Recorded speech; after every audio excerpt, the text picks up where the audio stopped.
Corneille t'apprend. Faire des aumônes, participer à l'expansion du royaume de Dieu, c'est la marque des hommes pieux, des femmes pieuses. Il le fait tout simplement parce qu'il connaît la parole de Dieu et qu'il le fait parce qu'il est pieux, parce qu'il cherche Dieu en vérité. C'est ça le trésor. C'est que Corneille a cru en Dieu. Et il a cru que ce que Dieu dit, il veille sur sa parole pour l'accomplir. Et que lui cherchait ce Dieu. Il voulait être sauvé par le Dieu d'Israël. Il voulait être sauvé par le Seigneur dont il entendait toutes ces choses. Il voulait sauver son âme, sauver sa maison en pratiquant la parole de Dieu parce qu'il savait que Dieu est vrai, qu'il est vivant et qu'il est le rétributeur de tout ce qui le cherche en esprit et en vérité. Donc il faisait ses aumônes comme Job avant lui. Il le faisait continuellement.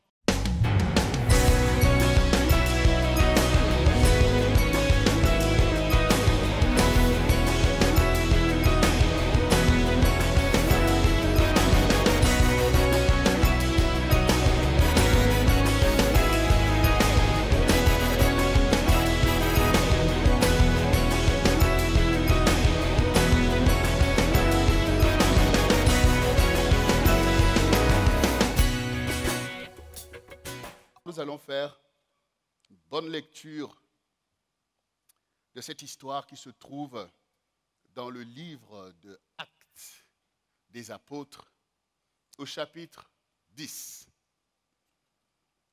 Nous allons faire cette lecture au nom du Seigneur. Il y avait à Césarée un homme nommé Corneille, centenier dans la cohorte dite italienne. Cet homme était pieux et craignant Dieu avec toute sa maison. Il faisait beaucoup d'aumônes au peuple et priait Dieu continuellement. Vers la 9e heure du jour, il vit clairement dans une vision un ange de Dieu qui entra chez lui et qui lui dit « Corneille ». Les regards fixés sur lui et saisi d'effroi, il répondit « Qu'est-ce, Seigneur ?» Et l'ange lui dit « Tes prières et tes aumônes sont montées devant Dieu. Et il s'en est souvenu. Envoie maintenant des hommes à Joppé et fais venir Simon, surnommé Pierre. Il est logé chez un certain Simon, corroyeur, dont la maison est près de la mer. Dès que l'ange qui lui avait parlé fut parti, Corneille appela 2 de ses serviteurs et un soldat pieux d'entre ceux qui étaient attachés à sa personne. Et après leur avoir tout raconté, il les envoya à Joppé. Le lendemain, comme ils étaient en route et qu'ils approchaient de la ville, Pierre monta sur le toit vers la 6e heure pour prier. Il eut faim et il voulut manger. Pendant qu'on lui préparait à manger, il tomba en extase. Il vit le ciel ouvert et un objet semblable à une grande nappe attachée par les 4 coins qui descendait et s'abaissait vers la terre. Et où se trouvaient tous les quadrupèdes et les reptiles de la terre et les oiseaux du ciel. Et une voix lui dit, « Lève-toi, Pierre, tue et mange. » Mais Pierre dit, « Non, Seigneur, car je n'ai jamais rien mangé de souillé ni d'impur. » Et pour la seconde fois, la voix se fit encore entendre à lui. « Ce que Dieu a déclaré pur, ne le regarde pas comme souillé. » Cela arriva jusqu'à 3 fois. Et aussitôt après, l'objet fut retiré dans le ciel. Tandis que Pierre ne savait en lui-même que penser du sens de la vision qu'il avait eue, voici des hommes envoyés par Corneille, s'étant informés de la maison de Simon, se présentèrent à la porte et demandèrent à haute voix si c'était là que logeait Simon, surnommé Pierre. Et comme Pierre était à réfléchir sur la vision, l'Esprit lui dit, voici, 3 hommes te demandent. Lève-toi, descends et pars avec eux sans hésiter, car c'est moi qui les ai envoyés. Pierre donc descendit et dit à ces hommes, voici, je suis celui que vous cherchez. Quel est le motif qui vous emmène? Ils répondirent, Corneille, centenier, homme juste et craignant Dieu, et de qui toute la nation des Juifs rend un bon témoignage, a été divinement averti par un saint ange de te faire venir dans sa maison et d'entendre tes paroles. Pierre donc les fit entrer et les logea. Le lendemain, il se leva et partit avec eux.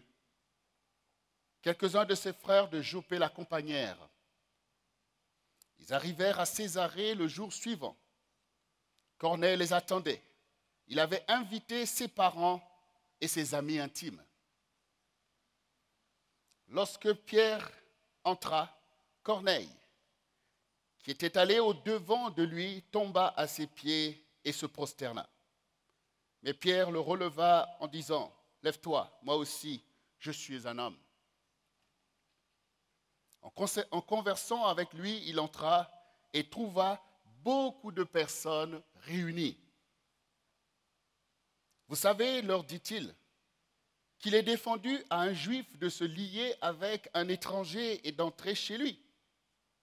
Mais Dieu m'a appris à ne regarder aucun homme comme souillé et impur. C'est pourquoi je n'ai pas eu d'objection à venir, puisque vous m'avez appelé. Je vous demande donc pour quel motif vous m'avez envoyé chercher.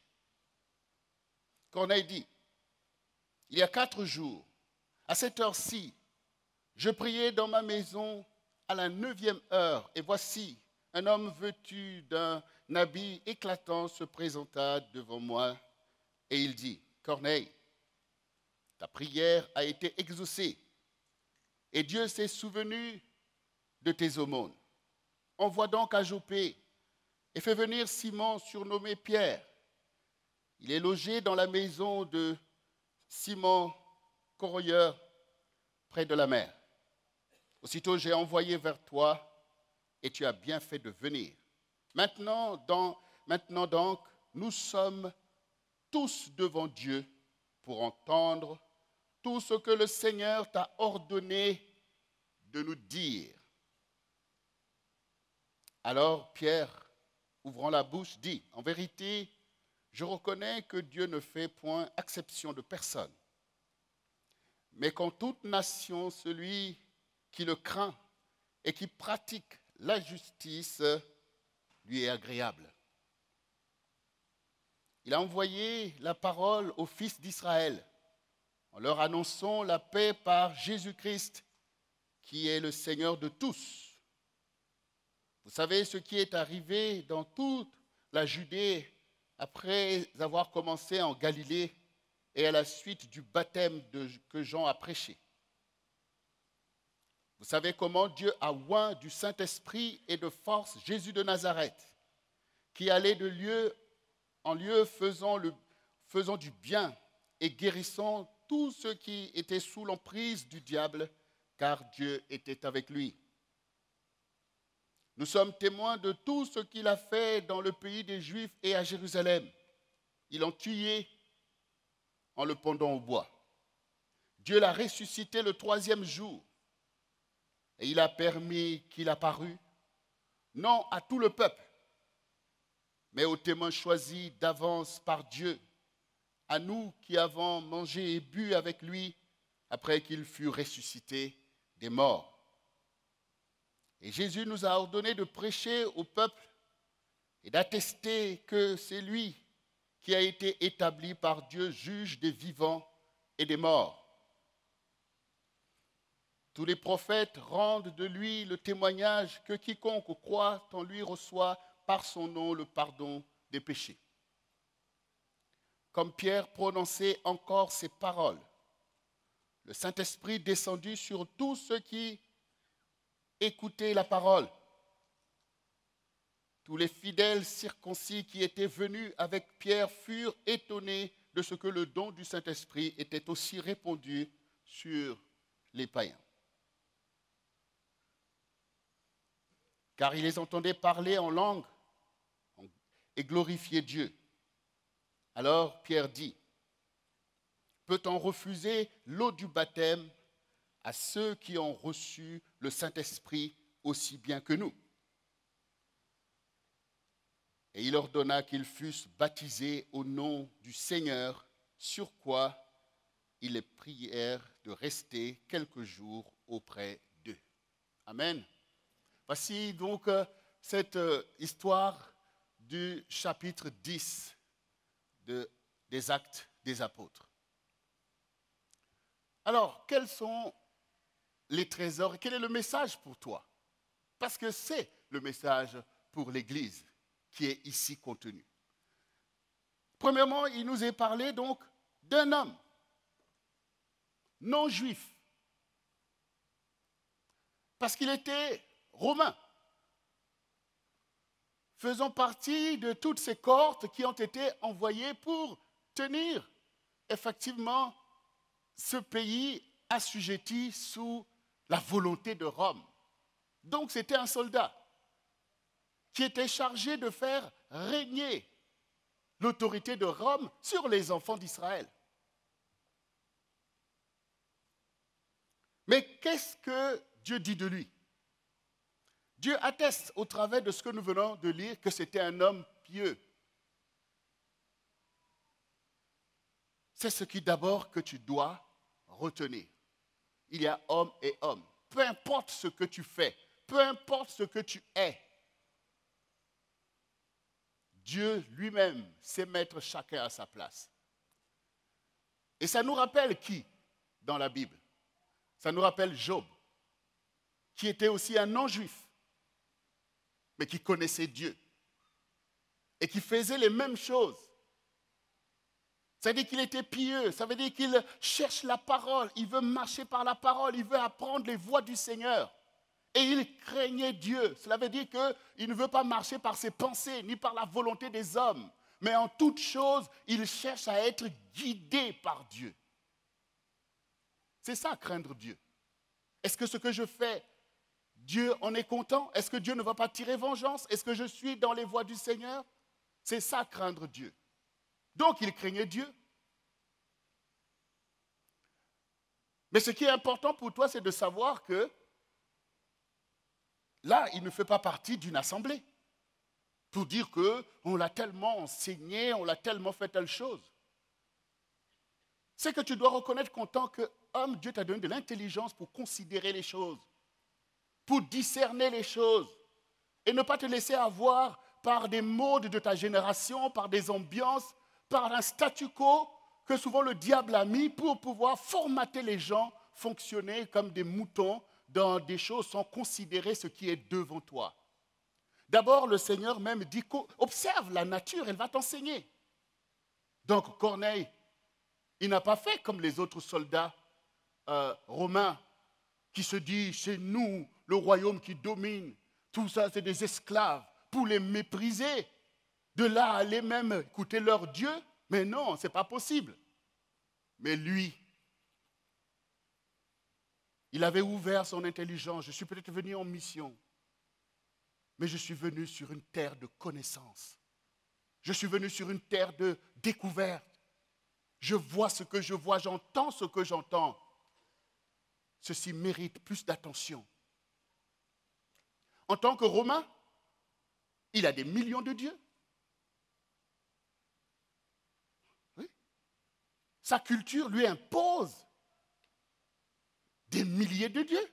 Pourquoi aller chercher le Dieu des gens qu'on domine? Mais tes milliers de dieux qu'on t'a donnés, ils t'ont fait quoi? Ils ont répondu à tes prières? Donc, ce matin, que Corneille t'enseigne à ne pas être dans l'aveuglement, à chercher la vérité. Parce qu'un homme pieux, c'est un homme qui se tient dans la vérité. Pas qui se laisse entraîner par des émotions humaines. Mais qui se tient dans la vérité. Oui, on dit ça dans ma famille, mais est-ce que c'est même vrai? On se moque de ces gens. Mais est-ce que ce qu'ils disent est faux?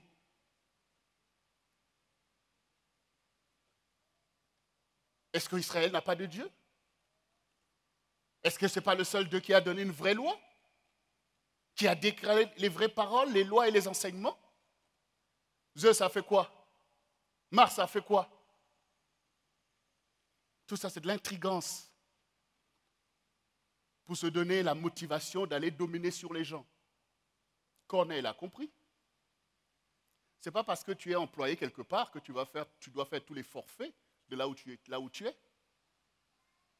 Corneille doit t'enseigner. Qui que tu sois, quel que soit ton travail, quelle que soit ta fonction.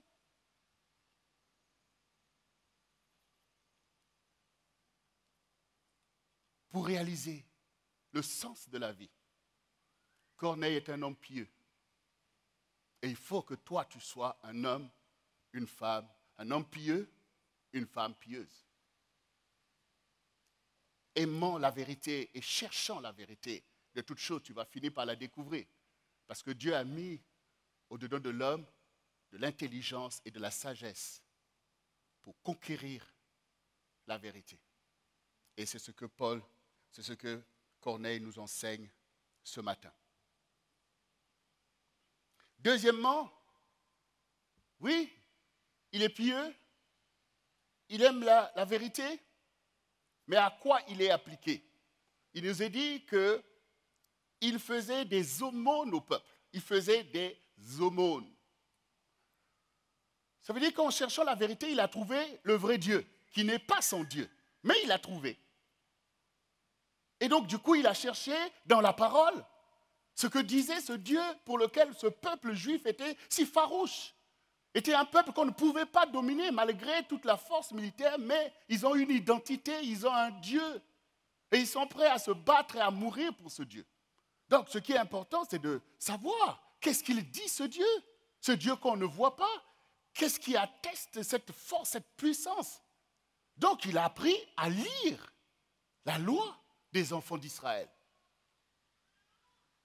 Mais à cette époque-là, ces lois s'adressaient, en tout cas selon la culture et l'entendement même des Juifs, cette loi s'adresse exclusivement aux enfants d'Israël. Même jusqu'à aujourd'hui, la plupart des Juifs pensent comme ça. Mais lui, il a découvert que leur Dieu, c'est le Dieu de l'univers. C'est le seul vrai Dieu. C'est celui qui a créé tous les hommes et de qui toutes les familles de la terre tirent leur nom. Il a pu découvrir que Dieu avait fait déjà des promesses à leur ancêtre, Abraham, que toutes les nations seront bénies en toi. Donc il a commencé à découvrir des choses. Vous savez, des fois, quand vous êtes, si vous avez un esprit partisan, quand vous lisez ou vous cherchez quelque chose, vous cherchez tout simplement ce qui vous arrange en fait, ce qui va dans le sens de vos pensées. Et il y a beaucoup d'autres choses qu'on met de côté. Quand j'entends parfois même certains juifs ou certains enseignants juifs qu'on voit même par Internet, quand je les entends parler, on peut tous se poser, est-ce qu'ils ont lu toute la parole de leur propre Dieu? Ce qui leur donne pour le bien de l'humanité tout entière. Donc Corneille a découvert que le Dieu d'Israël ordonnait à tous ceux qui le cherchent, à tous ceux qui l'aiment, de pratiquer la justice. Et cette justice est fondée par le fait que si tu as, il faut vouloir que ton prochain l'ait aussi. Elle est fondée sur le fait de faire des aumônes au nom du Seigneur, pour le bien du peuple de Dieu. Souvenez-vous, le dimanche dernier, nous avons parlé de la gloire de Dieu, du bonheur du peuple de Dieu et de la joie des serviteurs. Et que cette gloire de Dieu englobe tout cela. Comment Dieu va se glorifier si son peuple n'accède pas au bonheur? Et quelle joie auront les serviteurs s'ils ne travaillent pas à l'émancipation du peuple de Dieu?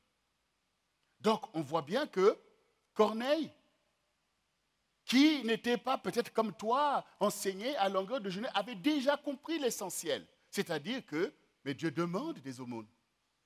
Pourquoi? Mais parce qu'il dit lui-même qu'on ne peut pas suivre 2 maîtres.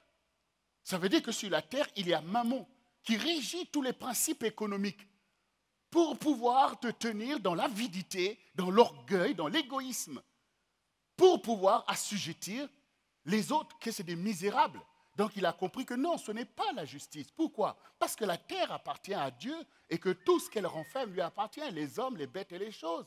Donc la justice de Dieu, c'est quoi? C'est que toute âme sur la terre mérite effectivement de se réjouir, comme on a entendu tout à l'heure.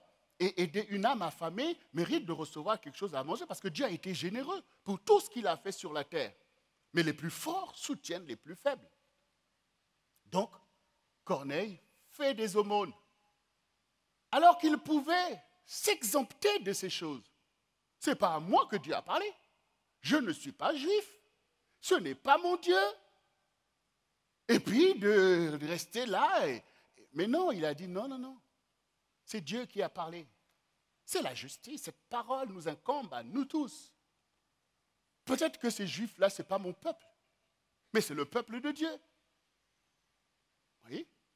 Là, on voit bien que les rapports changent, c'est-à-dire que c'est le peuple de Dieu, le peuple béni, mais dans le cours de l'histoire, ce peuple aussi est devenu misérable.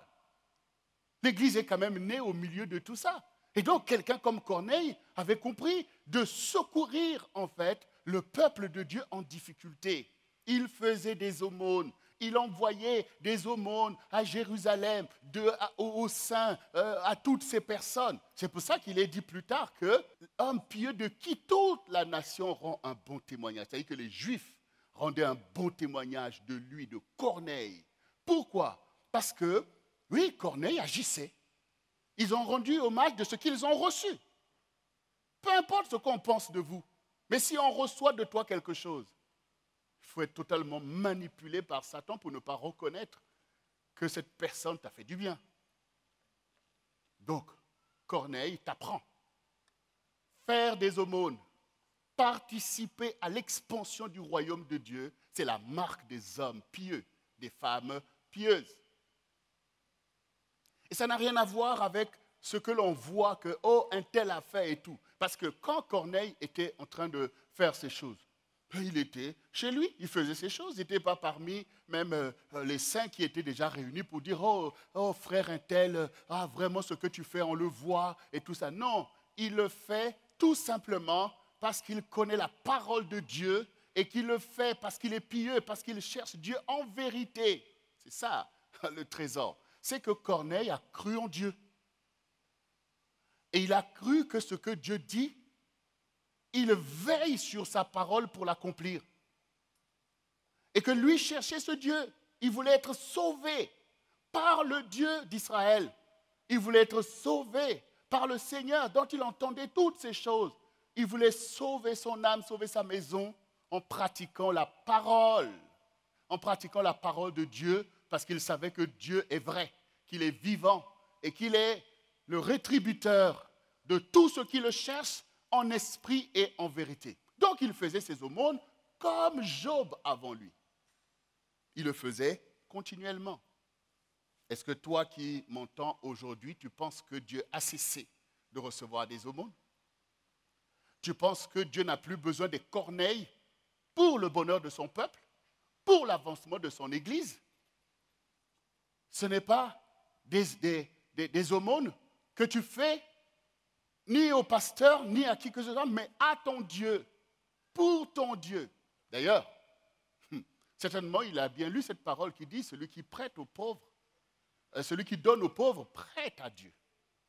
Ça, c'est pour t'encourager, toi, le pieux, toi qui as compris ces choses et qui les pratiques jour après jour, selon la grâce que Dieu t'a fait. Vous voyez, c'est déjà une bénédiction que tu sois en mesure de faire ces choses.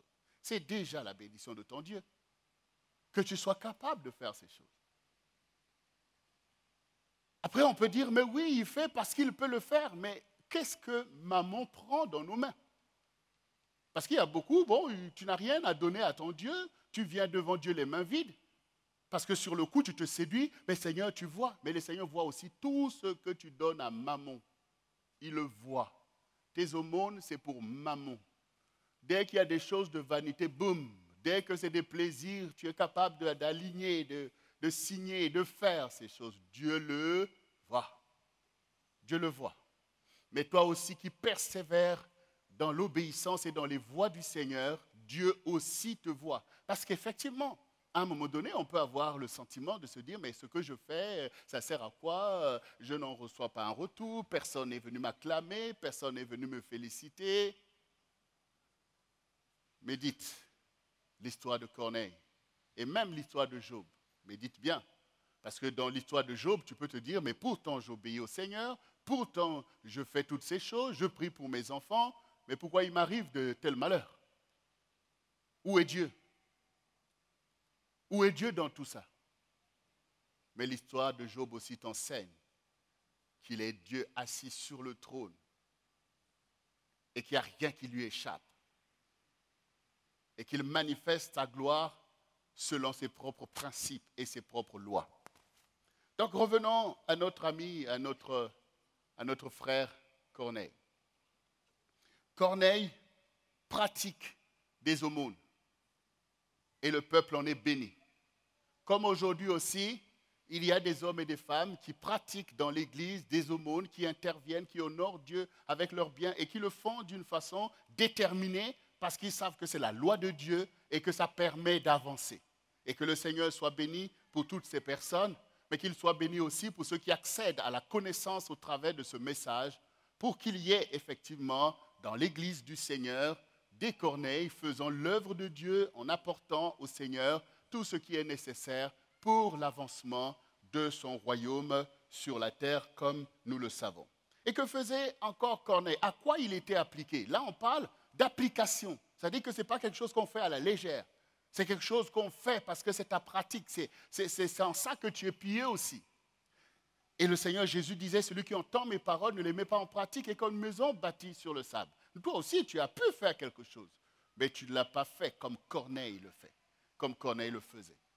Et Corneille était un homme pieux, craignant Dieu et appliqué à la prière. Il est dit qu'il priait continuellement. Il priait continuellement. Mais pourquoi il priait continuellement? Pourquoi il ne se disait pas, mais j'ai fait des aumônes? Dieu devait être impressionné par ça. Non. Il priait continuellement. Parce que par la prière, on s'humilie devant Dieu. Par la prière, on avance dans les voies du Seigneur. Par la prière, on est dans le combat spirituel. Donc, il priait continuellement. Ce qui doit t'enseigner, toi, tu dois prier continuellement. C'est une vie de prière qui était déjà dans la vie de cet homme, Corneille, romain. Il avait compris ça. À quoi ça te sert de croire dans des choses si tu n'es pas capable de suivre ces choses? À quoi ça te sert de lire et de découvrir les choses si tu ne les pratiques pas? Tu pries un peu et puis un coup dur, tu abandonnes, dépression, tu abandonnes, on t'a mal parlé, tu arrêtes de prier, les choses ne sont pas allées dans ton sens, tu arrêtes de prier, Dieu n'a rien fait. Ça, c'est pas la crainte de Dieu. Donc, il priait continuellement. Vous imaginez cet homme en allant au service, prie, parce que forcément, ce n'était pas simple. Mais il priait continuellement, Seigneur, fais grâce, Seigneur, guide-moi, Seigneur, agis, Seigneur, change les choses, Seigneur, mes enfants, Seigneur, ceci. Il priait mon âme, il priait continuellement. Comme Paul enseigne aussi dans Éphésiens 6. J'exhorte que l'on élève d'abord des prières pour tous les hommes, pour les saints, pour ceci, pour cela. Bien-aimés, à l'exemple de Corneille, nous avons une vie de prière. Ce qui nous délivre en fait de tout un tas de paroles inutiles ou des murmures ou des philosophies qui tiennent ta vie en fait loin de Dieu. Tu comprends que tu as besoin de prier. Les grâces de Dieu sont là pour descendre sur ta vie par ta vie de prière continuelle. C'est ce que Corneille a fait et qui est pour nous encore quelque chose qui nous permet d'avancer. Troisièmement, ce qu'il faut retenir, c'est que au travers de la sincérité d'une telle pratique de la connaissance de la vérité que tu as découvert par la grâce de Dieu, et en faisant ces choses avec un cœur pur et avec une vraie générosité, c'est-à-dire une piété, il a touché le cœur de Dieu. Corneille t'enseigne que Dieu a un cœur. Comme toi-même. Regarde comment tu es touché par des choses. Regardez comment tu es touché par des choses. Beaucoup de personnes viennent te parler. Tu as entendu. Tu es même resté indifférent. Une personne est venue te parler, ça t'a touché. Ah, il a touché mon cœur. Et quand ton cœur est touché, tu vois bien que tu te positionnes en faveur. Tu veux écouter un tel parce qu'il touche ton cœur. Mais Dieu entend tous les gens qui parlent, qui prient, qui font ceci. Est-ce que tout le monde touche le cœur de Dieu? Est-ce que ça te préoccupe de toucher le cœur de Dieu? Parce que si c'est ça ta préoccupation, alors Corneille va t'enseigner. Mais si, bon, tu cherches qu'une religiosité, une expérience, spiritualité. Donc ça ne t'intéresse pas ce genre de focus, ce genre d'obéissance à la parole. Un coup tu es avec Dieu, un coup tu es ceci, ben en fait tu es ton propre Dieu, ton propre guide. Tu fais des choses parce que culturellement c'est bien pour toi, mais tu n'es pas en train de chercher de toucher le cœur de Dieu, parce que Corneille avait vu qu'avant lui, même au milieu des enfants d'Israël, ce n'est pas tout le monde qui touchait le cœur de Dieu, mais il a lu qu'un tel a touché le cœur de Dieu. Il voit que Dieu se souvient des choses, que Dieu s'engage avec ceux qui le cherchent, et lui aussi il a commencé à imiter ces gens. Et effectivement, Dieu a été touché. Alors, bien-aimé, toi aussi, touche le cœur de Dieu. Touche le cœur de Dieu par ta pratique continuelle. La Bible dit, cherchez l'Éternel pendant qu'il se trouve. Et Dieu lui-même dit, ce n'est pas en vain que je vous ai dit de me chercher. Je me suis même laissé trouver par ceux qui ne me cherchaient pas. C'est un challenge que Dieu te lance. C'est un challenge que Dieu te lance. Je suis bien placé pour savoir et pour te dire qu'on peut toucher le cœur de Dieu. Oui, Dieu, la Bible dit que du haut des cieux, Dieu regarde les fils des hommes. Il voit la pratique des uns et des autres. Il voit cet égarement où on suit nos pensées sans réaliser que mais cette nature que nous voyons, cet univers, ce n'est pas sorti du hasard.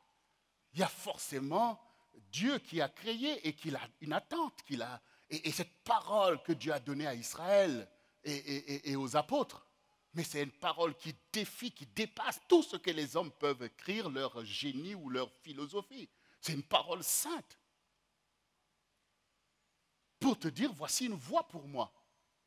Et le témoignage de ceux qui ont marché avant toi doit t'encourager effectivement à toucher le cœur de Dieu par l'esprit de vérité. Mais quand maintenant Corneille a touché le cœur de Dieu, ça veut dire que quand tu touches le cœur de Dieu, qu'est-ce que Dieu fait? L'amour réagit. J'ai pris l'exemple d'une femme à qui l'on vient parler, et il y a un qui a parlé et a touché son cœur. Comme quand j'ai parlé à Jocelyne. Ça a touché son cœur. S'il y en a d'autres qui ont parlé, ça n'a pas touché du tout. Et quand maintenant son cœur est touché, qu'est-ce qu'elle fait? Elle dit, David, tu es où David? David, on va parler, David. Enfin, c'est quand le cœur est touché. Et quand mon propre cœur est touché, alors Jocelyne et tout ça, malgré tous les défis, ben, le cœur est touché. Quand le cœur est touché, il est touché. J'ai dit que quand le cœur est touché, il est touché. Quand le cœur est touché, il est comment? Est-ce qu'il peut être indifférent? Donc, quand le cœur de Dieu est touché, il est touché. Et il est touché en faveur de qui? en faveur de celui qui l'a touché. Qu'est-ce que Dieu a dit à Satan au sujet de Job? Il a dit, Satan, d'où viens-tu? Il dit, mais j'étais allé parcourir la terre. Est-ce que tu as vu mon serviteur Job? Homme intègre. Il n'y a personne comme lui, tu l'as vu? Sur la terre, il y a des gens qui me cherchent et qui me craignent. Tu as vu une telle intégrité, Satan?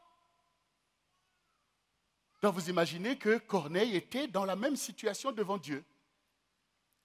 Vraiment, son Romain m'a touché. Et ça nous rappelle aussi qui? Ça nous rappelle le Seigneur Jésus lui-même. Quand il disait aux enfants d'Israël, même en Israël, je n'ai pas vu une si grande foi. Les Romains, il y en avait déjà qui touchaient déjà le Seigneur quand il était là, par la foi, par le respect qu'il lui portait. Viens, dis seulement une parole et ma fille sera guérie. Il dit, waouh! Mais Dieu, tu es déjà en train de travailler. Ce que tes propres enfants n'arrivent pas à comprendre et à percevoir de moi, il y a déjà des païens qui le voient. Même en Israël, je n'ai pas vu une si grande foi. Souvenez-vous aussi de la femme syrophénicienne qui a dit, Maître, viens sauver ma fille. Et le Seigneur l'a challengé en disant, mais il n'est pas bon de donner le pain des enfants aux petits chiens. Toi qui es susceptible, tu allais plier tes bagages et puis partir. Moi, votre Jésus, là, je ne veux pas en entendre parler. Mais cette femme a dit, oui, maître, je sais que les Juifs sont des maîtres. Mais les petits chiens, ils mangent ce qui tombe de la table des maîtres. Ça a touché le Seigneur. Il dit, va, il te sera fait comme tu as demandé. On touche le cœur du Seigneur. On le touche par la vraie pratique de la piété, par la foi véritable et l'obéissance à sa parole, par l'attitude qui convient à ses enseignements. On touche le cœur du Seigneur. On touche son cœur. Jusqu'aujourd'hui, au milieu de la foule, de là où tu es, ce n'est pas tout le monde qui touche Dieu. Pourquoi? Parce que Dieu sonde les cœurs et les reins. Dieu n'est pas impressionné par nos paroles. Il va chercher au fond si c'est sincère, si c'est vrai. Et quand le cœur de Dieu a été touché, Dieu s'est souvenu de toutes les prières que Corneille a faites. Vous imaginez comment ça a commencé ces prières-là? Il a été touché lui-même parce qu'il a vu les rentrer ce soir. Peut-être qu'ils ont tué les gens. Et Seigneur, pardon, pardon, Seigneur éternel, pour tout ce que nous faisons, ce que les Césars, pour tout ce que ces Césars-là nous font faire. Vraiment, je te demande pardon, aide-moi, éclaire-moi. Ça a commencé toujours comme ça et au fur et à mesure, il a persévéré. Seigneur, aujourd'hui, guide-moi. Peut-être d'autres jours en rentrant, ah Seigneur, merci parce qu'aujourd'hui, vraiment, il n'y a pas eu le sang qui a été versé. Ah Seigneur, aujourd'hui, c'est la Pâque des Juifs. Hey, les enfants, asseyez-vous. Hey, nous aussi, on va commencer à faire la Pâque. Enfin, à commencer à faire. Donc, Dieu voyait tout ça, en fait. Dieu voyait tout ça. Ce qui veut dire que ne crois pas que Dieu va se laisser impressionner même quand tu t'es converti, tu t'es positionné et puis tu as fait une grande prière. Tu te dis, bon, là forcément Dieu doit répondre. Dieu voit. Il te dit, c'est bien, avance. Vous savez, Dieu est grand. Hein? Il est grand. Dieu est grand. Il ne faut pas croire que tu claques les doigts et puis Dieu est à ton service. Il voit ce que tu fais. Pour toi, ça te paraît que c'est déjà parfait. Ce n'est pas encore parfait. Avance. Mais il ne méprise pas ce que tu fais. Il ne méprise pas les faibles commencements. Il ne méprise pas, mais avance. Et c'est logique. Qui de nous maintenant, parce que tu as rencontré un homme, tu as rencontré une femme, vous vous êtes parlé, tu as senti quelque chose qui s'est passé, et après tu dis, oh vraiment, j'ai kiffé ou je ne sais pas quoi. Et puis après, tout est là, allez, vas-y. On écoute, on voit, et puis ça avance, et puis au fur et à mesure, et puis une année plus tard, on te dit, bon, oui, tu m'as touché, hein. Et alors, faut laisser un peu avancer aussi. Il ne faut pas être dans les... Parfois, peut-être que c'est une émotion. Sur le coup, il t'a manifesté. Vraiment, moi, quand je te vois, mais vraiment, je suis prêt. Laisse un peu quelques semaines plus tard. Donc Dieu, Dieu est sage. Donc il avait bien vu ce que Corneille faisait. Il a vu. Il l'a vu. Il a vu les aumônes que Corneille a fait. Il a fait, il a fait, il a fait. Parce que là, la parole ne nous détaille pas le temps avant l'intervention de Dieu. Il ne nous détaille pas ce temps. Et ça vous rappelle aussi dans l'histoire de Job, que même quand Job et ses amis étaient en train de parler, chapitre 1, jusqu'au chapitre 37, Dieu n'a pas parlé. Chapitre 38, il fait Dieu est fort. Il te voit. Il voit tout ce que tu as déjà fait. Il trouve que c'est bien. Mais il faut avancer. Dieu est le maître des temps et des circonstances. Tu le dis. Est-ce que tu sais que ça s'applique à toi? Il est le maître de tes temps et de tes circonstances. Il crée des circonstances pour que tu puisses avancer. Il faut témoigner des choses. Il y a des témoins là-haut. Les anges regardent. Et sur la terre aussi, les hommes regardent la valeur de ce que tu fais. Mais quand maintenant Dieu qui voit tout ce que tu fais jour après jour, là où personne ne voit, vous voyez la pratique de la piété, il faut vraiment être vraiment sincère parce que plus vous faites du bien, et plus vous avez parfois l'impression que c'est l'ingratitude qui vous est retournée.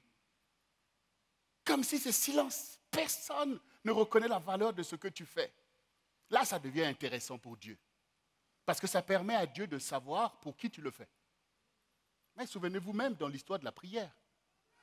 Jésus qui enseigne ses disciples, il dit, ne soyez pas comme les païens qui croient qu'à force des paroles, ils vont être exaucés. Tu dis des choses. Où est ta pratique? Où sont tes aumônes devant Dieu? Où est ta persévérance? Il dit non. Parce que si tu pries, tu te lèves devant les gens, tu commences à faire des discours pour toucher les gens, ben tu as déjà ta récompense. Tu n'auras pas la récompense de Dieu parce que ça se fait dans le secret. Si c'est Dieu, que ça soit manifesté vers Dieu. Si c'est les hommes, eh bien reçois la récompense que les hommes vont te donner. Peut-être une acclamation, peut-être, surtout quand on est dans une génération où on aime bien les compliments. Les compliments. Et il y en a beaucoup qui sont déjà déformés par les compliments. Parce que depuis ton enfance, tes parents t'ont abreuvé des compliments. Ah oui, tu es la meilleure, la plus belle, ceci, cela, et tout ça. Et puis maintenant, quand tu es sorti de là, autour de toi, les gens sont indifférents. Qui va s'occuper de toi? Et puis tu es frustré. Dès que tu fais un petit quelque chose, tu attends. Ok, oh, c'est bien. Mais il n'y a pas, c'est formidable, tu es merveilleux, tu es ceci. Ah oui, et il faut s'en débarrasser. Mais je te dis, hein, même dans les couples, parfois ça pose problème. Hein. Parfois le gars est là, tout ça, il a fini de manger, il lave les mains, il rentre dans son œuf. Chérie, c'était bien? Ah oui, c'était très bon.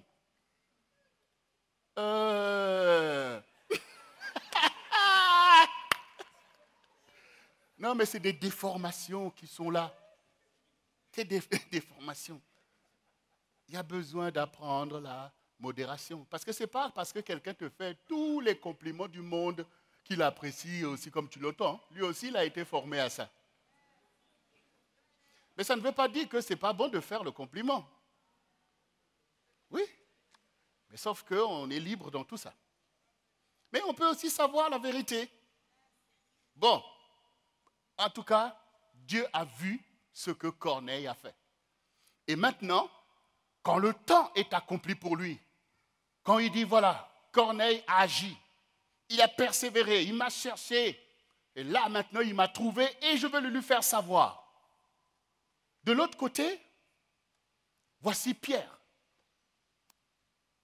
que Jésus-Christ a établi pour conduire l'Église, pour guider les autres. Et ils sont là, ils prient, et il y a des Juifs qui se sont convertis, la Pentecôte est arrivée, ils ont reçu le Saint-Esprit, et ils sont en train d'avancer. Et il est à Joppé, et il est là, il prie, il jeûne, Et il tombe en extase. Oui, bien-aimé, tu ne crois pas en vain, Dieu te visite, il te donne des songes, des visions, tu as des extases, ça veut dire qu'à un moment donné, paf, tu es enveloppé dans l'esprit au point où tu vois d'autres réalités, alors que tu es là, maintenant tu vois que boum, tu es projeté dans des réalités spirituelles. Donc maintenant, il ne voit plus ce qui l'entoure, c'est ça l'extase. L'extase annihile complètement tes sens. Donc tu ne vois plus ce qui t'entoure, mais tu vois maintenant tes yeux spirituels, vois maintenant ce que Dieu veut te montrer. Et là, il voit le ciel ouvert. Et il voit cette nappe qui descend. Et quand il regarde, c'est des trucs impurs. Des reptiles, des quadrupèdes, des oiseaux. Il voit toutes ces choses qui sont là pour faire frémir un juif, parce que c'est toutes ces bêtes qui ne doivent même pas toucher, parce que ce sont des animaux impurs. OK? Et puis, la voix dit, Pierre, lève-toi, tue et mange. Mais non, Seigneur, car jamais rien de souillé n'est rentré dans ma bouche.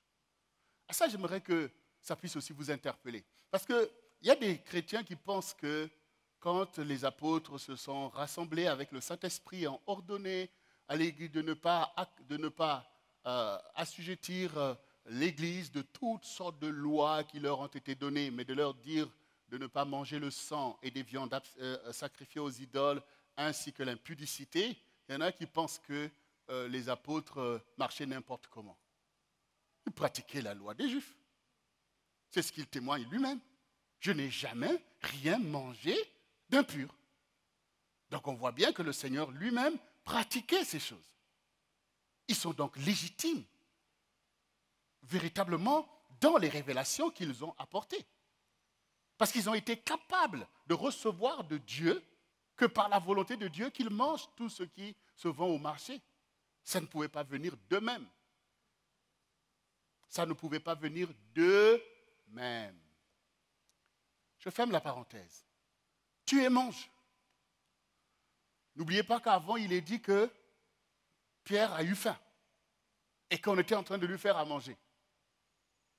Et si maintenant, sur cette nappe-là, il y avait un agneau et que Dieu lui dit, tu manges, ou une bête pure que l'on peut tuer et manger, ou un veau, est-ce que Pierre allait avoir la même réaction? Non. Il allait faire ce qu'ils ont l'habitude de faire pour manger, puisqu'il mange ces choses. Mais là, Dieu a mis devant lui les choses qu'il ne pouvait pas manger.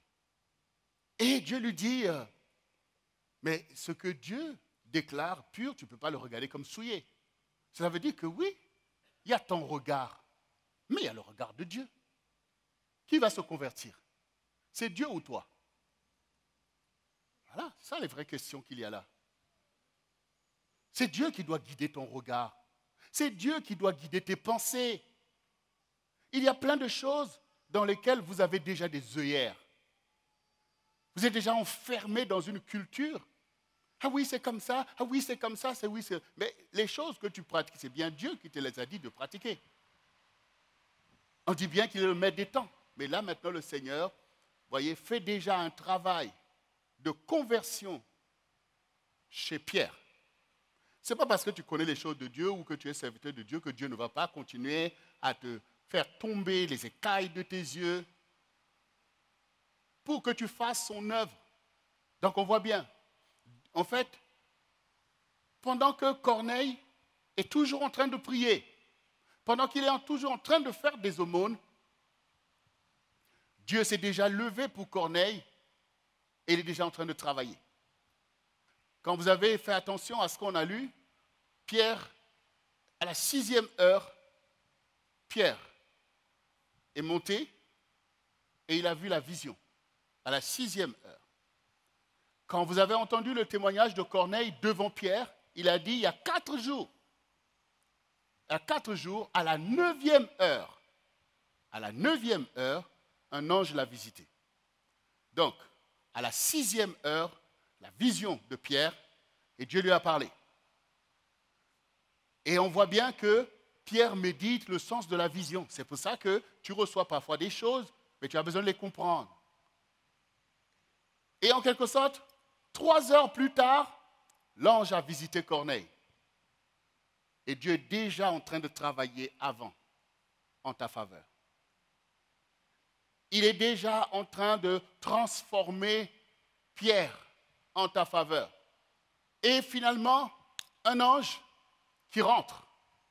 Et ça nous rappelle aussi pour nous qui étions en Israël, le caractère spécial de ce territoire. Effectivement, quand vous êtes là-bas, il y a effectivement une vraie ouverture spirituelle sur ce territoire-là. On sent une certaine présence de Dieu. On sent qu'effectivement, c'est un territoire qui est marqué. Donc, pour nous, quand nous lisons qu'un ange est rentré chez Pierre, ça nous paraît être comme des prodiges, des choses, mais c'est continuel dans ces contrées-là. Ça veut dire que quand Corneille a vu, il a vu bien que ce n'est pas un homme. Et donc Corneille n'a pas pris la fuite. Mais il était effrayé parce que la présence de Dieu va susciter chez vous quand même une réaction spéciale. Mais quand l'ange lui a parlé, il n'a pas dit « c'est qui ?» Il a dit « qui est-ce, Seigneur ?» Donc il savait bien que ça venait de Dieu. Ça fait longtemps que tu priais. Ça fait longtemps que tu obéis. Et l'ange est rentré. Et qu'est-ce que l'ange lui dit? L'ange lui dit, Corneille, l'ange t'a appelé par ton nom. Dieu connaît ton nom. Corneille, tes prières, tes aumônes sont montées devant Dieu. Parce que l'ange se tient devant Dieu. Ils savent ce qui parvient là-haut. Il dit, ils sont montés devant Dieu et Dieu s'en est souvenu. Ça vous rappelle dans Daniel. Daniel, depuis le premier jour que tu as eu à cœur de prier pour ton peuple, ta prière est montée devant Dieu. Et je suis venu t'annoncer ce que tu dois faire 21 jours plus tard. Voilà, pour que tu saches que Dieu voit et qu'il connaît ton nom. Donc, ok, Dieu a entendu mes prières, il a vu mes aumônes, ça l'a touché, ça lui est agréable. Il dit, bon, va maintenant à Jopé, à tel endroit, et tu verras un homme qui s'appelle Simon surnommé Pierre, et fais-le venir dans ta maison, il te dira quoi faire. Quoi faire au travers de tout ce que tu as fait. Bien sûr, tu as appris un peu telle chose, tu pratiques, mais tu ne sais pas encore tout pour marcher dans les voies du Seigneur. Tu ne sais pas encore tout pour que ta maison soit vraiment sauvée. Donc, il faut des gens que Dieu a établis. Et ça, aujourd'hui encore, c'est important de le rappeler. Pourquoi Dieu ne lui dit pas que j'ai écouté tes prières, j'ai entendu au monde, ça suffit, continue. Ça, c'est pour tous ceux qui aujourd'hui agitent le peuple inutilement, se lèvent dans des petites maisons et deviennent des gens que Dieu a établis de telle ou telle manière, égarant le peuple de Dieu. Pourquoi maintenant Dieu lui dit d'aller appeler Pierre s'il n'y a pas besoin d'autorité établie? Ah ben oui, voilà. Même des chrétiens enseignants se retrouvent dans tout ce désordre. Parce que tu pries, parce que tu as eu une vision, et les voies de l'Église sont accomplies ainsi. Il dit, va appeler Pierre, celui qui a été établi apôtre pour enseigner le peuple de Dieu. Parce que toutes ces choses que tu vis, ces visitations, ont à voir avec l'ordonnance de Dieu, de ce que les apôtres ont reçu de conduire l'Église. Vous voyez, Dieu est en train de travailler. Toi qui as reçu la mission, la vision, et les gens qui sont touchés par Dieu, Dieu crée la connexion. Va appeler cet homme. Il doit te dire ce que tu dois faire après avoir touché le cœur de Dieu. Je vois ce à quoi tu aspires, mais il y a des gens qui connaissent ces choses, qui pourront t'enseigner à hériter de toutes ces choses que tu recherches. Donc, il est allé appeler. Et de l'autre côté, Dieu a disposé le cœur de l'homme de Dieu. Et de l'autre côté, Corneille qui a reçu ces choses, il sait exactement, mais j'ai cherché, Dieu a parlé. Mais vous voyez, vous aussi, vous avez des visions, peut-être même des extases. Mais quand tu sors de ça, c'est tes raisonnements qui reprennent le dessus. Oh, j'ai vu ça. Oh, un ange m'a parlé. Il t'a donné des missions? Il t'a dit d'aller appeler? Oh non, bon, enfin, on laisse comme ça. Mais il y en a d'autres, comme une fois, j'ai vu une sœur qui a déboulé ici. Bonjour, pasteur. Comme ça, elle me regardait. Pasteur, je dis, qu'est-ce qui se passe? Elle m'explique qu'elle était chez elle dans un moment compliqué. Elle a commencé à crier à Dieu, à prier, et puis elle a entendu, va voir le pasteur David Goma. Je ne connais pas un pasteur David Goma. Donc depuis, elle a commencé à chercher, demander des renseignements, et puis paf, elle arrive maintenant devant moi. Ah, c'est Dieu qui m'a conduit et tout ça. Je dis, ben, c'est très bien. Et voilà, c'est là. Hein.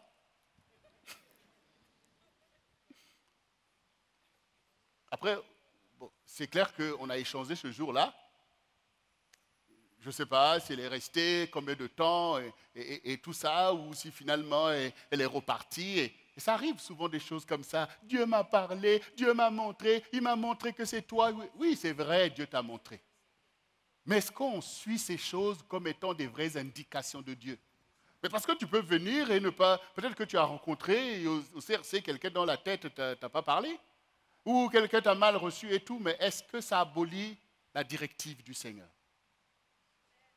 J'aimerais que tu puisses réaliser que Corneille aurait pu ne pas rentrer dans ce qu'il a vu. Envoyer des gens. Mais en plus, les Juifs ne viennent pas dans les maisons des païens.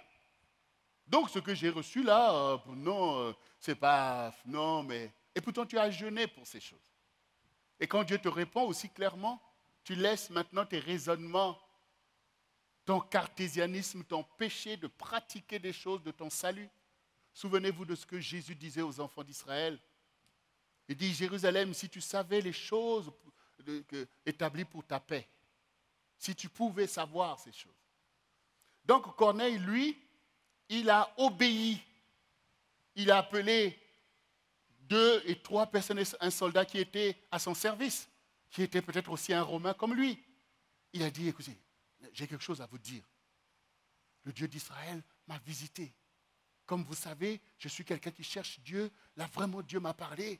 Et un ange m'a visité. Donc, maintenant, vous allez aller dans telle ville et vous allez aller appeler telle personne, telle personne. Et ces gens se sont exécutés parce qu'ils savent que Corneille n'est pas n'importe qui. Ils savent, ils voient que Corneille est sérieux. Et donc, ils sont partis. Eux aussi n'ont pas philosophé. Ils disent, mais attends, mais comment ça, un Romain qui prie le Dieu des Juifs, c'est du contresens. Ils commençaient à s'agiter. Non, ils ont obéi. Ils sont partis parce qu'ils disent, ah là, il y a quelque chose. Et quand ils sont arrivés, et pendant ce temps, Pierre, qui a reçu la vision, est toujours en train de méditer dans le sens de la vision. Mais comment Dieu peut me montrer des choses comme ça? Mais non, mais ça veut dire quoi? Tuer ces choses-là qu'on sait qu'on ne doit pas manger, et puis que maintenant Dieu dit que Dieu les regarde comme pures. Enfin, il est en train de cogiter. Et Dieu poursuit son histoire. On dit, il y a des gens qui te cherchent. Et ils entendent l'Esprit qui parle. Est-ce que tu entends l'Esprit qui te parle? Oui, des fois tu es là, l'Esprit te parle au-dedans de toi. Il te dit, il y a 3 personnes qui sont là, qui t'attendent. Voilà, c'est moi qui les ai envoyées. Oui, parce que quand tu reçois, Dieu est là. Quand tu es en train de réfléchir, Dieu aussi est là. Il peut te parler. Il dit, va avec eux. Et c'est maintenant quand il obéit à toutes ces choses. Parce qu'il sait en qui il a cru. Comment il a fait pour devenir Pierre, pour être là? C'est le Seigneur. La Pentecôte est déjà descendue. La communion du Saint-Esprit est déjà là. Pierre a déjà fait des grandes choses, on vient le chercher. D'ailleurs, il était à Joppé, c'était pour guérir, ressusciter une femme. Et il l'a fait. Donc, tu as ta logique, tu as ta vie spirituelle, tu as ta communion avec Dieu. Pourquoi mépriser ta communion et te laisser entraîner dans les choses alors que tu as une autre vie? Donc, Pierre s'est exécuté. Il ne comprend pas tout, mais il obéit.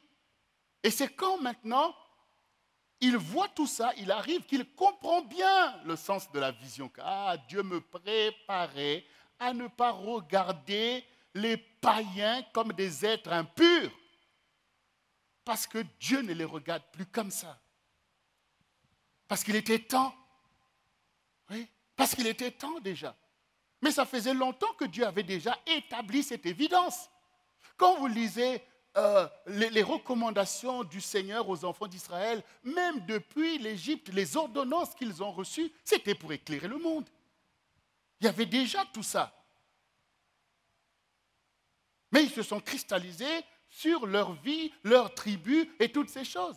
Quand maintenant Jésus arrive et qu'il commence à leur dire « aime ton ennemi », cela lui a valu tout le rejet. Comment il peut dire des choses comme ça alors que la loi de Moïse dit « tu aimeras ton frère et tu haïras ton ennemi ».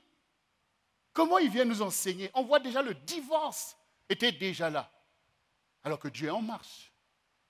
Mais même les apôtres qui ont suivi Jésus, qui ont entendu son enseignement, avant que la Pentecôte descende, avant que le Saint-Esprit descende, qu'est-ce que le Seigneur leur a dit? Il a dit, allez et faites de toutes les nations des disciples. Donc ils avaient déjà cette ordonnance. C'est ce que Dieu a dit. Des fois tu pratiques certaines choses, mais pourtant Dieu t'a déjà dit des choses, tu dois élargir ta vision. Vous voyez, eux, ils ont reçu ça du Seigneur. D'aller dans toutes les nations. Donc, cette parole, en fait, avait déjà sanctifié les païens.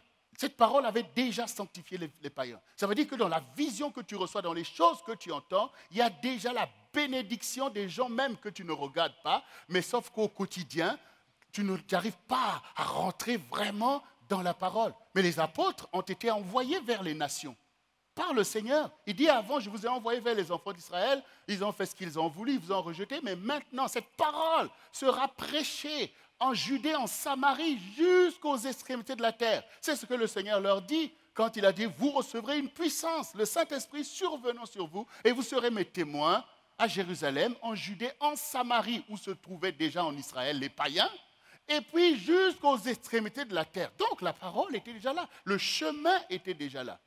Mais pourtant, les apôtres n'étaient pas encore rentrés dans cette vision jusqu'à ce que le Seigneur vienne visiter Pierre par cette vision pour lui dire « Ne regarde pas ce que Dieu déclare pur comme souillé ».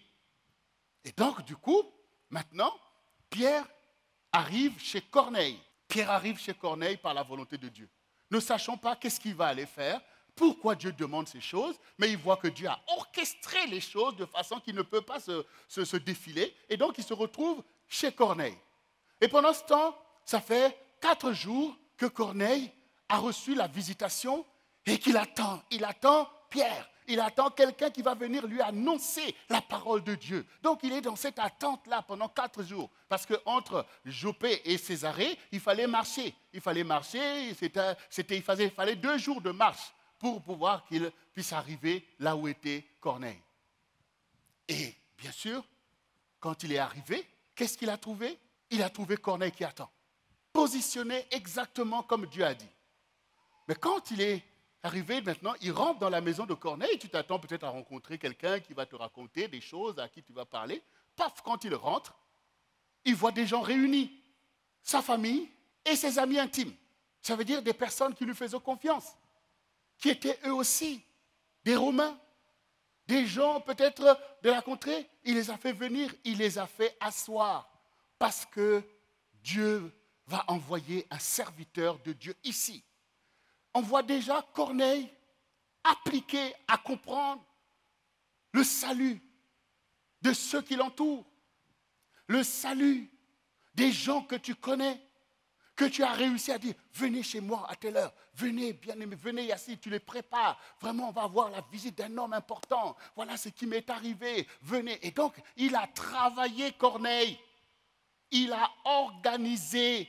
Dieu est en train de travailler pour toi. Est-ce que tu travailles avec Dieu? Est-ce que tu es là dans tes philosophies ou tu te mets au travail, que Dieu fait quelque chose? Il a réuni les gens. Est-ce que si véritablement tu peux être enseigné par Corneille, il y aura du changement. Il y aura du changement.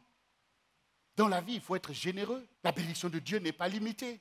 Corneille a aussitôt voulu mettre en bénédiction, en bénéfice, sa maison. Alors, posez-vous la question de savoir, avant que Pierre arrive, qu'est-ce qui se passait dans cette maison? Qu'est-ce qui s'est passé dans cette maison? N'ont-ils pas prié? Corneille n'a-t-il pas témoigné? N'ont-ils pas regardé des choses?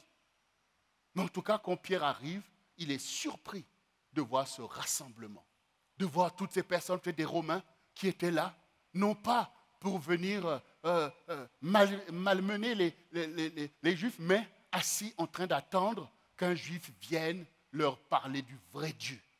Corneille a travaillé, il dit, écoutez, les histoires des Mars, des Jupiter, tout ça là, oubliez ça, venez vous asseoir ici. Venez vous asseoir. Il y a Pierre qui va arriver. Et c'est qui Pierre? Le disciple de Jésus.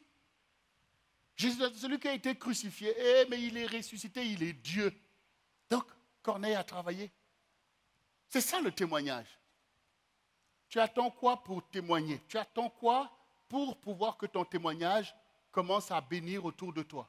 Tu attends qu'on puisse te consacrer ici pour que tu... Mais même quand on te consacre, si tu ne sais pas faire ces choses, on ne voit pas que tu arrives à les faire. C'est important de méditer ce témoignage de Corneille. Il y a vraiment besoin des Corneilles. Et quand il arrive, là, il a des emprunts. Pierre, bon, ok, je vois que c'est sérieux ici. Je vois que c'est un grand rassemblement. Pierre se retrouve propulsé. Il se disait que je vais parler avec eux, mais là, tu es obligé de se dire, bon, là, c'est le ministère qui doit parler.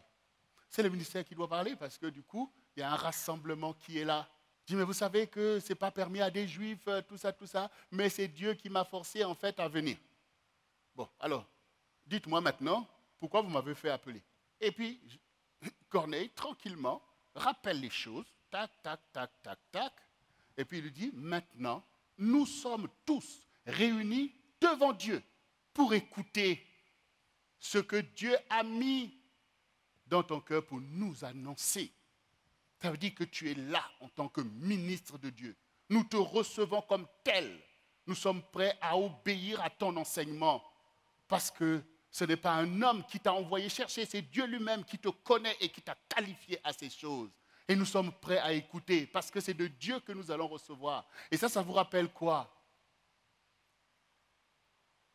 Ce que Jésus disait. Celui qui me reçoit, reçoit celui qui m'a envoyé.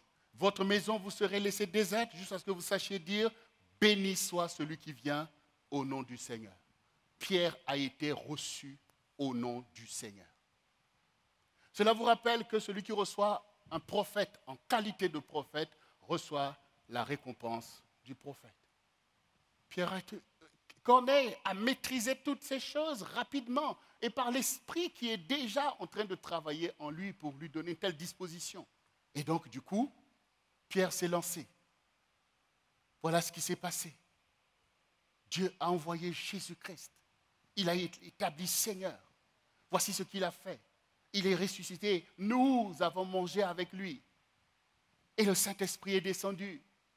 Donc, il est en train maintenant d'emmener, de rendre ministère. Et l'Esprit qui a déjà travaillé déboule, boum, la Pentecôte est tombée comme exactement ce qu'eux-mêmes ils ont vécu. Quand l'Esprit est descendu, qu'ils ont commencé à parler en langue, boum, les gens, que dit bon, les païens, boum, ils sont en train de parler en langue, ils sont tombés dans ces choses et ils voient l'accomplissement de la vision qu'il a reçue, que ce que Dieu a déclaré pur, tu ne peux pas le voir comme souillé, ils ne sont pas souillés, regarde, ils sont remplis du Saint-Esprit, regarde, ils ont telle chose, et Pierre est là subjugué, et les autres qui l'ont accompagné sont étonnés. Mais Dieu donc a donné le don de l'Esprit aux païens aussi. Mais oui, il vous a dit, allez et faites de toutes les nations des disciples. Il vous l'a déjà dit. Il dit et il agit. Dieu dit et il fait. Sa parole établit la vérité. C'est la parole de Dieu qui est l'autorité sur la terre. On est béni par sa parole. Et Pierre, il sait quoi faire. Quand les gens ont reçu Dieu avec vérité, il ne reste plus qu'à les baptiser.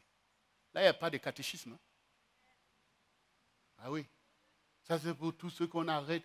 On ajoute des théories, des doctrines jusqu'à refroidir le peu qui se tourne vers le Seigneur. Vous voyez, là, Pierre n'a pas dit, bon, écoutez, voilà, on va faire un catéchisme pendant 6 mois, et si vous réussissez, on vous baptise.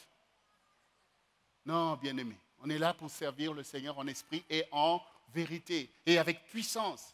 Pierre a vu que le Seigneur a déjà travaillé en profondeur, que ces gens-là ont appelé le royaume de Dieu sur eux. Donc, du coup, avec les bien-aimés qui sont venus, eh bien, qu'ils soient baptisés. Et ils ont baptisé Corneille, sa famille et ses intimes. Ils ont été baptisés. Vous imaginez là-dessus? Et ils ont dit, mais reste un peu avec nous. Donc Pierre et ses amis, ils sont restés quelques jours avec eux. Pourquoi, bien-aimés? Mais parce que quand Pierre est arrivé chez Corneille, il a découvert l'Église. C'était l'Église telle que Dieu l'a ordonnée. L'Église telle que nous le vivons aujourd'hui, de tout homme qui se tourne vers Dieu, selon qu'il est dit que Dieu a tant aimé le monde, qu'il a donné son Fils unique afin que quiconque croit en lui ne périsse point, mais qu'il ait la vie éternelle. Tout homme qui croit. Et du coup, Pierre a vu cette Église où le Seigneur, il dit, allez et faites de toutes les nations les disciples, les baptisant au nom du Père, du Fils et du Saint-Esprit, et apprenez-leur à garder ce que je vous ai prescrit. C'est là que l'Église du Seigneur s'est établie au cœur des nations. C'est par le témoignage de Corneille, c'est par le travail de Corneille, c'est par la préparation de Corneille, c'est par la piété de Corneille. Le Seigneur avait d'abord trouvé des disciples en Israël. Pierre et tous les autres, et les 70, et les 300, toutes ces personnes, ces 3000 qui se sont convertis, ce sont des disciples, ce sont des Juifs qui ont cru en Jésus-Christ de Nazareth. Mais l'Église telle que nous la connaissons aujourd'hui est née dans la maison de Corneille. Eh bien oui. Et c'est ça qui a déclenché le mouvement. Et après, ce qui s'est passé chez Corneille, boum, ça a déboulé à Antioche, où est venu Paul, qui lui-même, sur la route de Damas, dans la visitation du Seigneur, il dit, je t'envoie au milieu des païens, afin que tu les fasses passer de la puissance de Satan à Dieu, qu'ils reçoivent le pardon de tous leurs péchés en mon nom. Donc on voit bien tout ce travail de l'esprit. Et Pierre, le chef de ses frères, qui a reçu la directive, et de l'autre côté, Paul qui a été préparé pour être l'apôtre des païens. Le témoignage de Corneille et la conversion de la maison de Corneille et de ses amis a établi la véracité de l'Église par la puissance du Saint-Esprit, et le témoignage qui a permis aux premiers chrétiens, en tout cas d'un rassemblement des païens dans les voies de Jésus, au point où ils ont été appelés les chrétiens. Ça s'est passé par le témoignage d'un homme qui a été attentif et qui a suivi scrupuleusement l'instruction que Dieu lui a donnée. Dans le témoignage, a rencontré le ministère que les apôtres ont reçu, et avec l'action du Saint-Esprit. Voyez, l'obéissance d'un homme, l'obéissance d'un serviteur, l'action du Saint-Esprit, le témoignage qui peut convaincre les gens autour de toi. Et l'Église était réunie chez Corneille. Et vous savez, Corneille est non seulement considéré comme le premier frère, le premier chrétien, c'est-à-dire que les premiers chrétiens non juifs, c'est Corneille et ses enfants et ses amis. Et même que pour beaucoup, Corneille, c'est le premier évêque en fait païen, hein, le premier évêque non juif. C'est considéré comme Corneille. C'est évident. Quand vous voyez toute la préparation qu'il a faite pour placer sa maison et ses amis devant le Seigneur et devant Pierre, vous imaginez qu'après, il ne s'est pas croisé les bras. Il ne s'est pas croisé les bras. Tout ça, bien-aimé, pour que tu réalises que les voies de Dieu sont évidentes pour ceux qui ont la foi et la vérité. On peut marcher dans les voies du Seigneur et bien faire. On peut toucher le cœur de Dieu. On peut recevoir le Saint-Esprit. On peut faire avancer le royaume de Dieu d'une façon efficace, sans mépriser les autorités. Ça, c'est quand même très important. On voit aujourd'hui la dispersion de la force de l'Église parce que les gens, maintenant, on revient, oui, les gens qui ne comprennent jamais la parole de Dieu. Ah ben oui, vous savez, Dieu n'a pas besoin des assemblées, ni des grandes assemblées. L'Église, c'est dans les maisons, et Pierre qui a été appelé. Ces témoignages montrent qu'au quotidien, nous ne devons pas croiser les bras à témoigner, à préparer les choses et à emmener et nous et les nôtres devant le Seigneur, devant les lois de Dieu, devant les autorités, pour que les gens soient consacrés pour être le peuple de Dieu. Chacun doit y faire. Corneille, c'est qui? Corneille, c'est un patriarche. C'est un patriarche. Comme l'a été Abraham avant lui, qui a emmené devant le Seigneur et sa maison, sa famille, ses serviteurs, tous ceux qui l'ont suivi pour être le peuple de Dieu. C'est un patriarche. C'est ce que chacun doit méditer. Il faut avancer, il faut être sauvé. Et sauver les gens autour de toi. Il faut faire les choses de Dieu bien comme il faut. Parce que c'est comme ça que le Saint-Esprit va aller avec toi. Si nous ne pratiquons pas comme Corneille dans la vérité, dans l'honnêteté, dans la simplicité, dans l'obéissance, vous voyez tous ces gens qui sont embrigadés par des esprits de python et qui font du n'importe quoi dans la vie des gens. À égarer les gens, à faire du n'importe quoi dans des maisons, soit disons que Dieu leur a dit de faire, mais quand le résultat, il y a quoi de clair dans ça? Le témoignage de Corneille est clair. Il est saint. Il est précurseur de beaucoup de choses. Il est exemplaire. Il n'y a rien de tordu dans ça.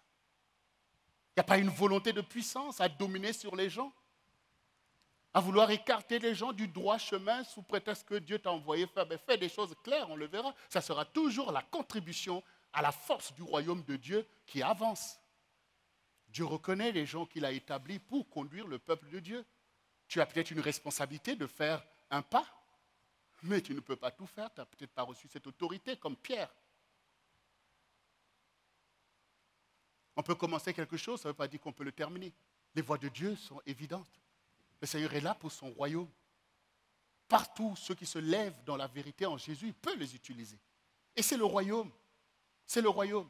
Et le fait même qu'il y ait des pierres qui ont été établies, des apôtres, ne veut pas dire que Dieu va mépriser le talent des uns et des autres. Mais au quotidien, il faut qu'on travaille. Parce que le royaume de Satan, il est là au quotidien pour emmener les gens dans le péché, dans l'iniquité, dans toutes ces choses. Donc c'est quand chacun de nous se lève aujourd'hui, selon le témoignage de Corneille, tu sauras faire au quotidien ce qu'il faut faire déjà par la grâce de Dieu jusqu'à ce que les canaux deviennent des rivières et que des rivières deviennent des fleuves de la grâce de Dieu.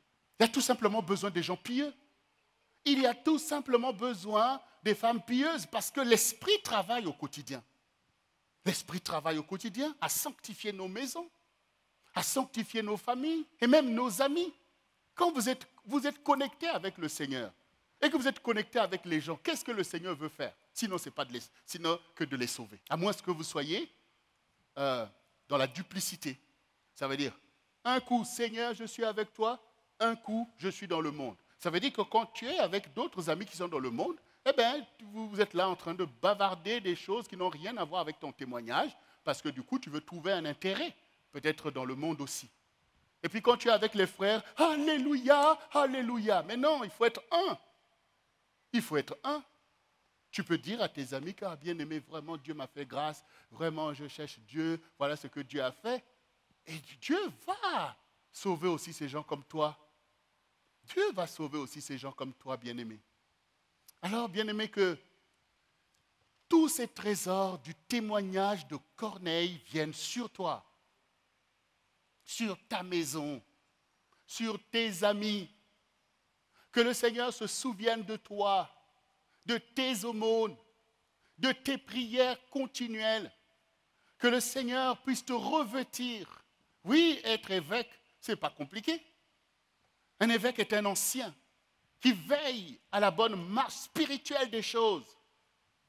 Et celui qui désire une telle charge cherche quelque chose d'honorable. Il faut que tu cherches. Quand on parle d'être patriarche, c'est-à-dire d'être dans ta maison le garant du salut de ta famille, cela est demandé à chacun de nous. Cela est demandé à chacun de nous, que tu sois un homme, que tu sois une femme. Est-ce que tu es la garante du salut de ta maison? Est-ce que tu pries pour tes enfants? Est-ce que tu fais des aumônes pour tes enfants? Est-ce que tu fais des choses devant Dieu pour pouvoir racheter déjà la vie de tes enfants devant Dieu par tes prières? Bien-aimés, ce sont des trésors de grâce pour entrer dans l'histoire du salut du Seigneur Jésus, pour être des vrais serviteurs du Seigneur au quotidien. Et il y aura un grand résultat exactement comme Corneille. Corneille est notre modèle. Il est notre grand frère, le premier des païens à être considéré comme un disciple de Jésus-Christ et même comme un serviteur. Corneille, c'est le challenge que tu dois relever. Toi aussi, tu dois être agréable à Dieu, craindre Dieu. Tu dois être un patriarche dans ta maison, dans ta famille et au milieu de tes amis pour montrer la voie du Seigneur. Toi aussi, Dieu doit se lever pour toi. Tu dois être toi aussi celui qui fait avancer l'Église du Seigneur. Parce qu'il s'agit pour nous aujourd'hui de faire avancer l'Église du Seigneur, chacun avec le don, le talent que Dieu lui a donné. Au quotidien, on ne peut pas être comme des païens. Ne prions pas, ne faisons pas les actions de Dieu. On attend le dimanche, alléluia. Enfin, non, non et non. Non, non et non. Marchons selon notre témoignage en Jésus-Christ. La Bible dit que l'Esprit de Dieu parcourt la terre avec vitesse pour accomplir la parole de Dieu. Et l'Esprit est venu sur la maison de Corneille parce qu'il y avait là la parole de Dieu. Et ça vous rappelle aussi l'histoire de l'eunuque éthiopien. Quand le Seigneur a vu sa recherche, il est monté à Jérusalem pour faire des aumônes. Parce qu'il lui aussi cherchait Dieu, Dieu a envoyé Philippe d'une façon extraordinaire pour aller le baptiser. Bien-aimés, aujourd'hui, l'Église n'a que besoin des Corneilles. Des gens qui sont pieux, des femmes pieuses, des gens qui prient vraiment et qui font des offrandes, des sacrifices, qui apportent au Seigneur leurs dîmes, leurs offrandes, leurs actions de grâce en sachant à qui ils adressent et quels sont les objectifs de Dieu sur la terre et qui font ces choses et qui ne sont pas déstabilisés par quoi que ce soit parce qu'ils savent que ce qu'ils font est bien.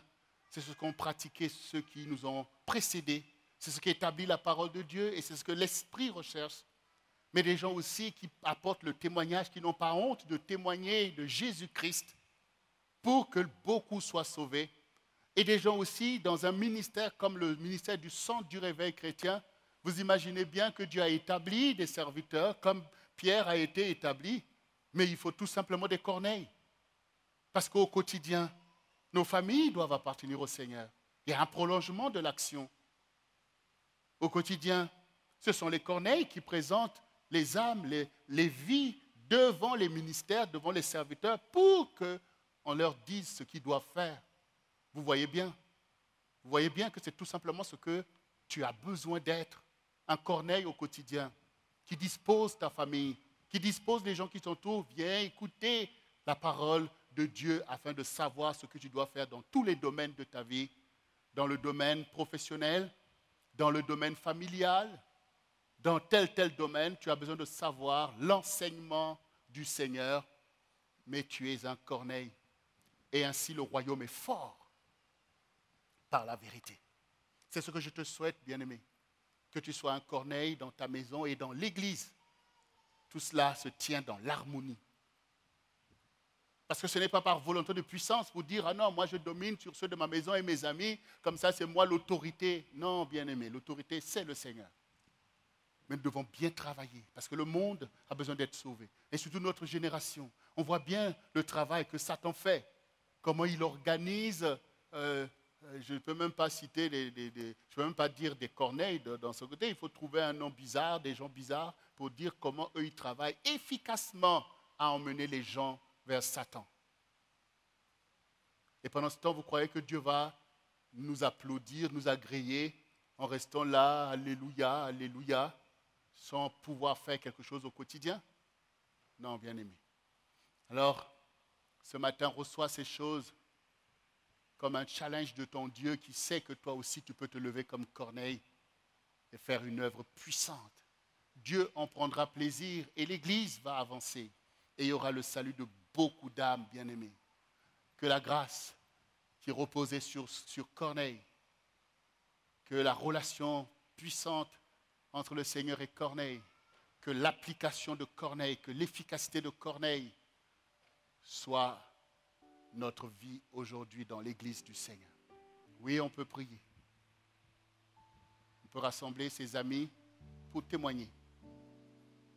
Et on peut les emmener dans l'œuvre du Seigneur. L'Église est puissante.